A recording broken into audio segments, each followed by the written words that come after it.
Michael Baxter, OAC Football 2024. How are we doing today? Doing real good. It's the start of the OAC season. It's always fun to get going. This is like our first big event of the year. It's a lot of planning in the summer, and then football comes around. Football's busy. It's fun. It's a different than wrestling, so it's a different side of your brain. It's outside, which is huge. Probably one of the last times I'll be outside for a while because all these gyms for wrestling. But it's fun. We got 55 teams this year. 55 teams. 55 teams. What was the last year's? We had like 51 teams. So it's growing every year. Yeah, and we're about at capacity. Like we'd have to go late into the night or change some things up. So Extra day. Yeah, something extra like that. day. So we're about as full as we can get. But we like this number. It's comfortable. It's what we can handle, and we can still put a good product out there. Biggest thing, parents, coaches, officials, everybody, the kids, what do you want them to get out of this experience here at OAC football? I think this is a really cool time for the team to come together, stay overnight somewhere, play a couple games in a tournament, and really like build that bond at the grade school level. Most of these kids are going to play through together till high school, and I think building that bond is huge from here, how to compete in a high-stakes environment. And have a good time. Like, this is all about development of skills at this point, like having fun, learning how to compete. Wins and losses aren't nearly as important as some of us may think at this age. It's about getting better at the sport, learning, being a team, those kinds of things.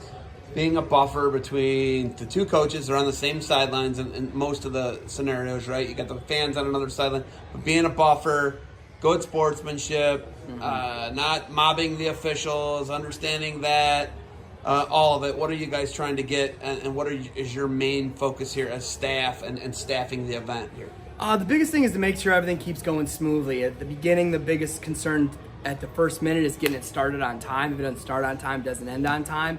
And then making sure it's a good experience for everybody. We want the officials to have a good experience, the coaches to have a good experience, the fans, and mostly the players.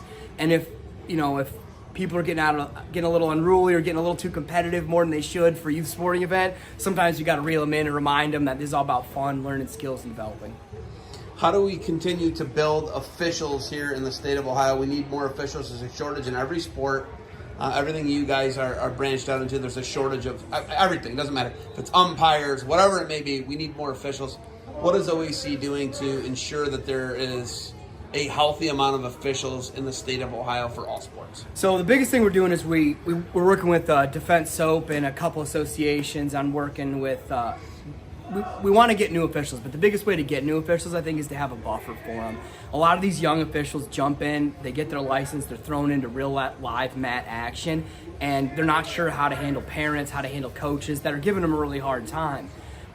So we're mentoring them with older, more seasoned officials, bringing them together, and kind of allowing that older official to kind of show them how to navigate these situations, to be a buffer. I saw it today on a football field. Yeah, some Perkins kids were out here for Coach Crabtree's class talking to the older officials, watching them, observing them. It was pretty good to watch in the moment happen.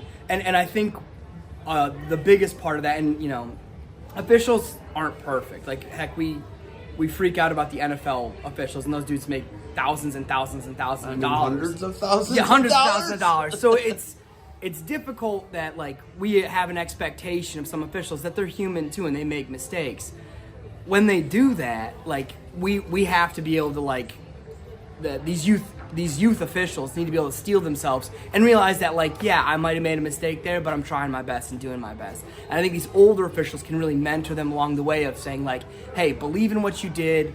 As long as you're going about it with the right process, you'll be fine. And I think having that mentorship allows them to continue to officiate longer. What is at capacity? 64 teams?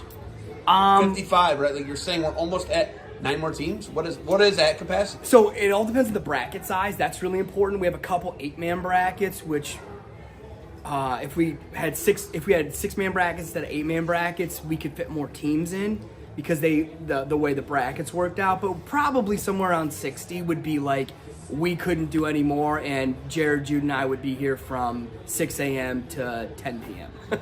Got it. So how much of a change has this been in this is your second year? Third year from being a Division II NCAA coach to now a OAC organizer, promoter, whatever it may be. What is your actual official title?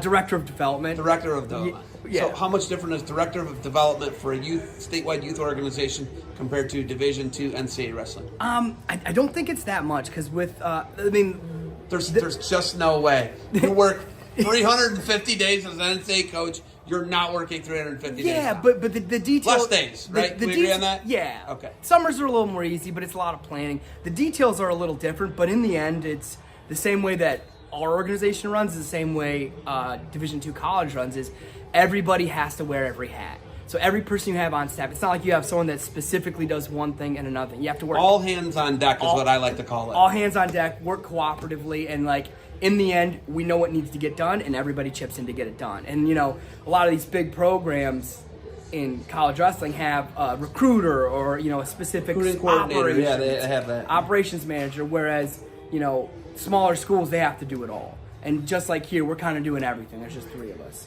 All right. Got some more games here. You got anything else for me? Nope, I got to get rolling. All right. Get up. Get out of here. Thanks for the time. Thanks, buddy. All right, wow.